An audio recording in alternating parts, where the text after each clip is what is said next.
नमस्कार, मैं हूं शम्स ताहिर खान और आप देख रहे हैं वारदात। 89 मुकदमे जिसके सर हो, 10 मुकदमों में जिसकी गिरफ्तारी पुलिस के लिए जरूरी हो और 40 मुकदमे पहले से ही अदालत में चल रहे हैं, उस लॉरेंस बिश्नोई को पिछले 14 महीने से जेल से कभी बाहर निकाला ही नहीं गया और न ही अगले 12 महीने तक लॉरेंस बिश्नोई को हिंदुस्तान के किसी भी राज्य की पुलिस पूछताछ के नाम पर जेल से बाहर ला सकती है। दरअसल खुद गृह मंत्रालय ने एक धारा के तहत लॉरेंस बिश्नोई को ऐसा सुरक्षा कवच दे रखा है कि अगस्त 2025 से पहले लॉरेंस बिश्नोई को अहमदाबाद की साबरमती जेल से बाहर निकाला ही नहीं जा सकता। पूरे देश में मौजूद कुल 1319 जेलों में से अगर किसी एक जेल पर सबकी निगाहें हैं तो वो यही जेल है। कहने को गुजरात की कुल 16 जेलों में से ये एक सेंट्रल जेल है, लेकिन अहमदाबाद में मौजूद यही वो साबरमती सेंट्रल जेल है जो इस वक्त हाल के वक्त में पुलिस और मीडिया के बनाए सबसे बड़े गैंगस्टर लॉरेंस बिश्नोई का पता है।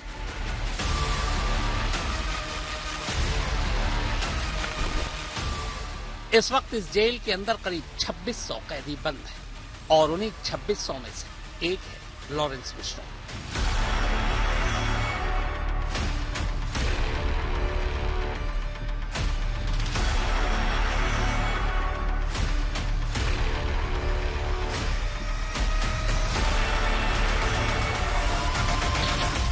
साबरमती जेल के दो हिस्से हैं, एक नई जेल और एक पुरानी जेल। लॉरेंस इस वक्त पुरानी जेल में बंद है। पुरानी जेल के एक अलग हिस्से में एक साथ 10 कमरे हैं, उनमें से 9 खाली हैं, जबकि 10वें कमरे में लॉरेंस पिछले 14 महीने से अकेले रह रहा है। पिछले 14 महीने में जब से लॉरेंस साबरमती जेल लाया गया है, तब से लेकर अब तक कोई भी बाहरी आदमी उससे नहीं मिला है। इन 14 महीनों में न कभी उसके घर वाले उससे मिलने आए, न कभी किसी बाहरी शख्स को उससे मिलने की इजाजत दी गई, न किसी और कोर्ट में पेशी के लिए वो खुद जेल से बाहर आया।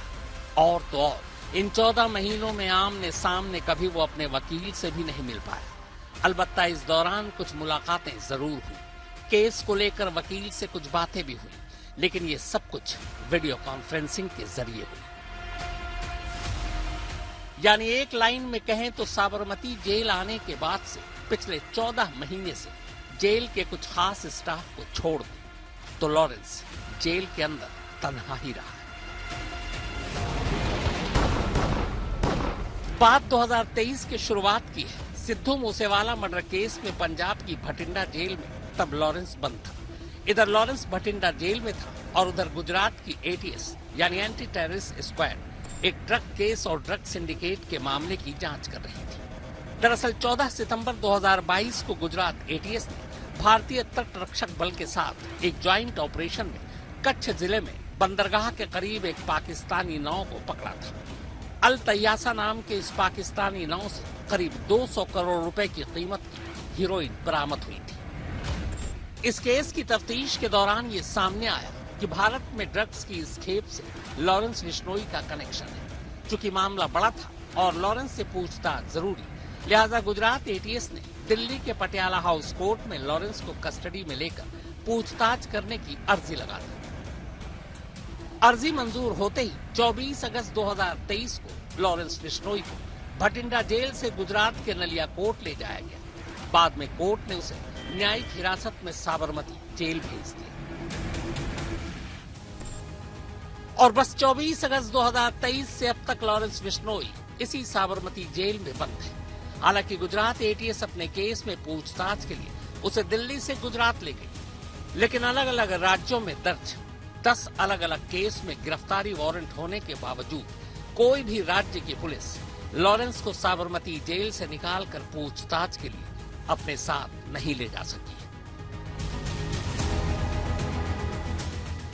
लॉरेंस के खिलाफ कुल 5 राज्यों में 89 केस दर्ज हैं। इनमें से ज्यादातर एक्सटॉर्शन, धमकी, जान से मारने की कोशिश, हत्या और किडनैपिंग जैसे मामले हैं। इन 89 मामलों में से 40 मुकदमे ऐसे हैं जो देश के अलग अलग राज्यों की अदालतों में अभी भी चल रहे हैं। चूंकि 10 मामलों में गिरफ्तारी ही नहीं हुई तो अब भी मुकदमा शुरू होने का इंतजार है। 9 ऐसे मामले थे जिनमें लॉरेंस अलग अलग अदालत से बरी हो चुका है। 2 मामलों में उसे सजा भी सुनाई जा चुकी है। 89 में से बाकी बचे मुकदमे अभी भी शुरू होने का बस इंतजार कर रहे हैं। वैसे आपकी जानकारी के लिए बता दूं कि आज की तारीख तक यानी 23 अक्टूबर तक बाबा सिद्दीकी मर्डर केस में सीधे लॉरेंस बिश्नोई के नाम कोई मुकदमा मुंबई पुलिस ने दर्ज नहीं किया है। आगे चलकर अगर ये मुकदमा दर्ज हो जाता है तो लॉरेंस बिश्नोई के सर 80 मुकदमे हो जाएंगे। अब सवाल यह है कि जब देश में कानून एक है, जुर्म की सजाएं एक है, अदालत के काम करने का तरीका एक है, तो फिर जब ड्रग केस में गुजरात एटीएस लॉरेंस बिश्नोई को भटिंडा से निकालकर अहमदाबाद ले जा सकती है, तो बाकी राज्यों की पुलिस अपने अपने मुकदमों के लिए उसे साबरमती जेल से निकालकर ट्रांजिट रिमांड पर अपने अपने राज्य क्यों नहीं ले जा सकती? अगर वजह यह है कि साबरमती सबसे सुरक्षित जेल है और यहाँ से लॉरेंस मोबाइल के जरिए अपने गैंग से संपर्क नहीं कर सकता, तो ये वजह भी बेतुकी है। अब मैं तुझसे बताऊं तो गुंडे का। ये ऑडियो याद है ना आपको? फोन पर यह आवाज अतीक अहमद की है। अतीक अहमद भी इसी साबरमती जेल में बंद था और यहीं से फोन पर ही अपनी गैंग चला रहा था।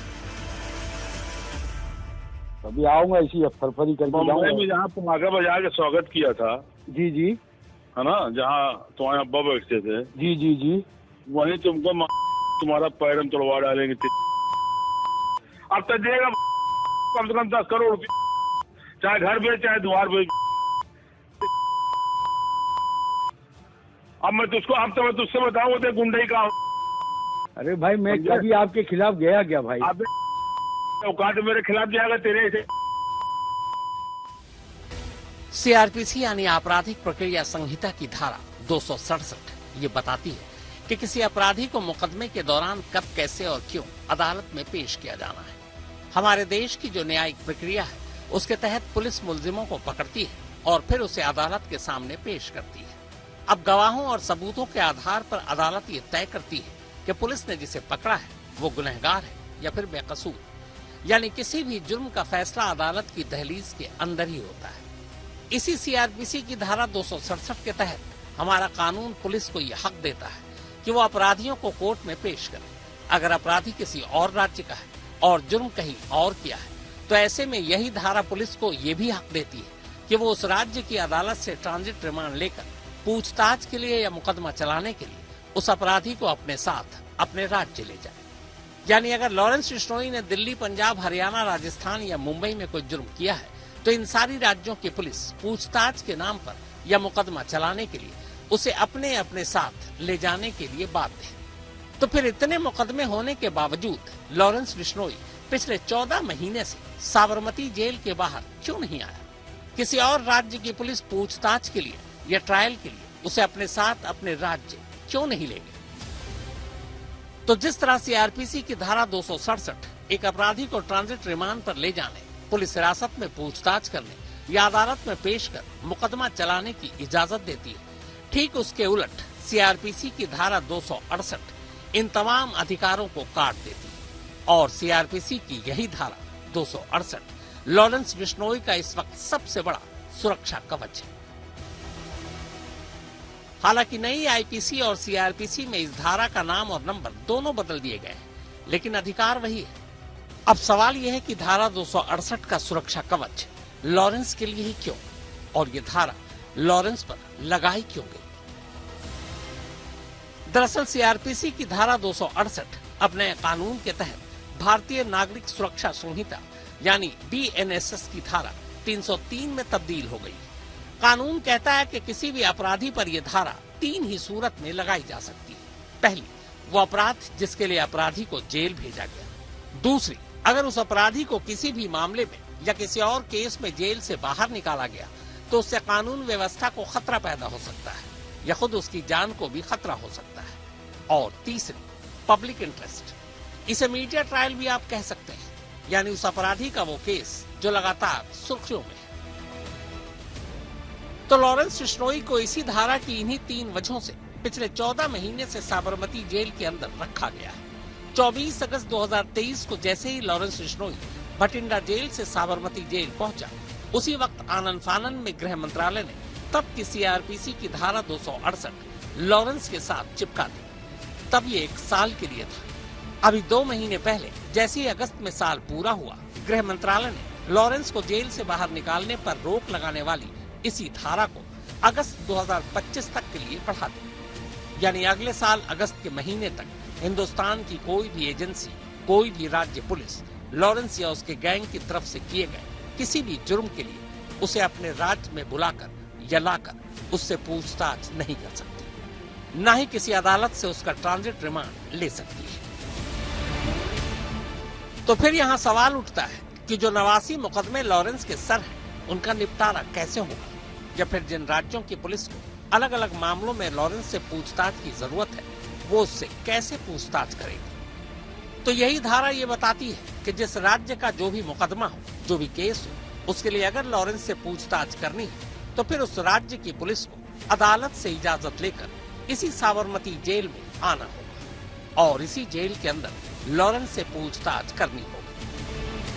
अगर इस दौरान किसी कोर्ट में लॉरेंस के खिलाफ कोई मुकदमा चल रहा है और उसमें लॉरेंस की पेशी जरूरी है, तो ऐसे में इसी साबरमती जेल से वीडियो कॉन्फ्रेंसिंग के जरिए वो उस मुकदमे का हिस्सा होगा। यानी कुल मिलाकर किसी भी सूरत में कम से कम अगस्त 2025 तक लॉरेंस का परमानेंट पता यही साबरमती जेल है। मनीषा झा के साथ सुप्रतीम बैनर्जी, आज तक। लॉरेंस बिश्नोई के एक कजन का कहना है कि लॉरेंस ने सलमान खान को धमकी देकर कोई गलती नहीं की। लॉरेंस का ये भाई ये भी मानता है कि लॉरेंस कोई गैंगस्टर ही नहीं है। उसका कहना है कि लॉरेंस कॉलेज की पॉलिटिक्स में फंस गया और बस इसी के बाद ये सब कुछ हो रहा है। लॉरेंस बिश्नोई के बारे में उसका भाई क्या कहता है, आइए सुनते हैं उसी की जुबानी।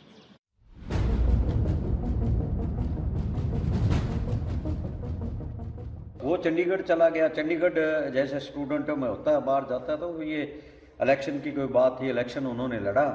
देखो हार जीत तो एक की होनी थी, तो वो उस टाइम इलेक्शन हार गया।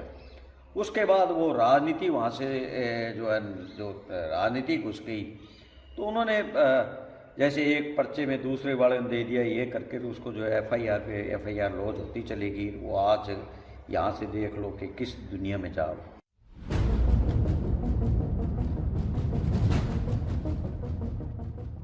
हमारी जो भावना है वही लॉरेंस की भावना है, और लॉरेंस ने कोई इतनी बड़ी कोई अपराध नहीं किया था। उसने एक ही बात कही थी कि आप जो है समाज का हमारा जो मुकाम गुरु जम्बेश्वर भगवान का समाधि स्थल है, वहाँ जाके आप जो है माफ़ी मांग लो समाज से, तो समाज आपको माफ़ करेगा। उसने ये नहीं कहा कि मैं माफ़ करूँगा, उन्होंने कहा समाज माफ़ करेगा।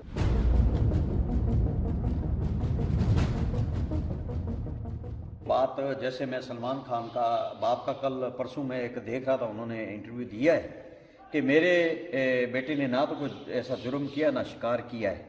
तो मैं एक बात उनसे आपके चैनल के माध्यम से बताना चाहता हूँ कि अगर उन्होंने शिकार नहीं किया है तो वो जेल में क्यों रहे? 18 दिन वो जेल के अंदर है जोधपुर, और उसके बाद आज वो सुप्रीम कोर्ट में जो 5 साल की सज़ा हुई थी, तो फिर नींद मारा है तो फिर सज़ा कैसे होगी? क्योंकि इनके पास 5-5 7-7 तक वकीलों की टीम जब जो महाराष्ट्र से लेके आते थे, बॉम्बे से, अगर क्राइम नहीं किया उन्होंने तो फिर सज़ा किस बात की है? तो ऐसी कोई बात नहीं है। वो क्योंकि उनका जो वो कह रहे हैं कि मेरा जो है लड़के को जो है पैसे के लिए तंग कर रहे हैं, कोई ऐसी बात नहीं है। वो गुमराह कर रहे हैं, मीडिया को गुमराह कर रहे हैं, दुनिया को गुमराह कर रहे हैं।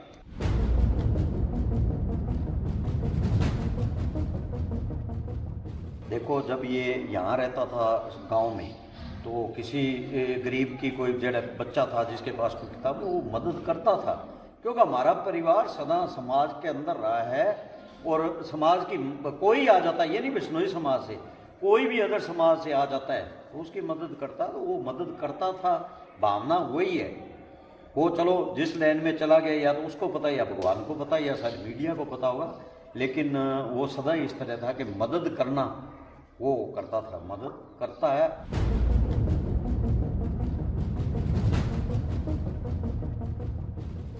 कल देख रहा था कोई करनी सेना का अध्यक्ष है, वो बहुत कुछ बोल रहा है, तो मैं आपके चैनल के माध्यम से उनसे भी कह रहा हूँ कि देखो ऐसी भड़काऊ भाषण नहीं देना चाहिए।